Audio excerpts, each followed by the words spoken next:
అండి, welcome to Alankrita fashions. ఈ రోజు మీరు చూస్తున్న శారీ ఫ్యాన్సీలో పట్టు శారీ అండి. ఫ్యాన్సీ పట్టు శారీ చూడండి. ఆల్ ఓవర్ శారీ మొత్తం ఇలా డిజైన్ వస్తుంది. ఇది పళ్ళు పాట అండి. బ్లౌజ్ వచ్చేసి ఇలా ప్లెయిన్ బ్లౌజ్ ఇచ్చారండి. సెల్ఫ్ బూటీ ఇచ్చారు. కొంచెం దగ్గరికి చూస్తే మీరు చూడండి, బ్లౌజ్ అంతా సెల్ఫ్ బూటీ ఫ్లవర్స్ ఇచ్చారండి. హ్యాండ్స్కి ఏమో ఇగో ఇలా వస్తుంది. ఓవరాల్ శారీ మొత్తం ఇలా ఉంటుందండి. చూడండి, చాలా బాగుంటుంది. పెళ్ళిళ్ళ సీజన్ వస్తుంది కదండి, ఇంకా చాలా బాగుంటుంది. దీంట్లో మన దగ్గర ఇంకా 4 కలర్స్ అవైలబుల్గా ఉన్నాయండి.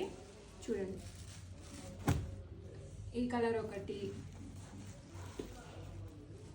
కలర్ కాంబినేషన్స్ చాలా బాగున్నాయి. నా ఫేవరెట్ కలర్ ఏది అంటే ఇది అని చెప్పుకోవచ్చు. దీంట్లో మాత్రం 2100 రూపీస్ అండి. ఎవరికన్నా కావాలి అంటే మన ఆఫ్లైన్ స్టోర్కి విజిట్ చేయండి. ఆన్లైన్ వాళ్ళకి వీడియో కాల్ ఫెసిలిటీ ఉంటుందండి. వాట్సాప్లో మెసేజ్ చేయండి, లేదంటే అలంకృత ఫ్యాషన్స్కి మెసేజ్ చేయండి. Okay guys, thank you for watching. Do like, share and subscribe to Alankrita fashions.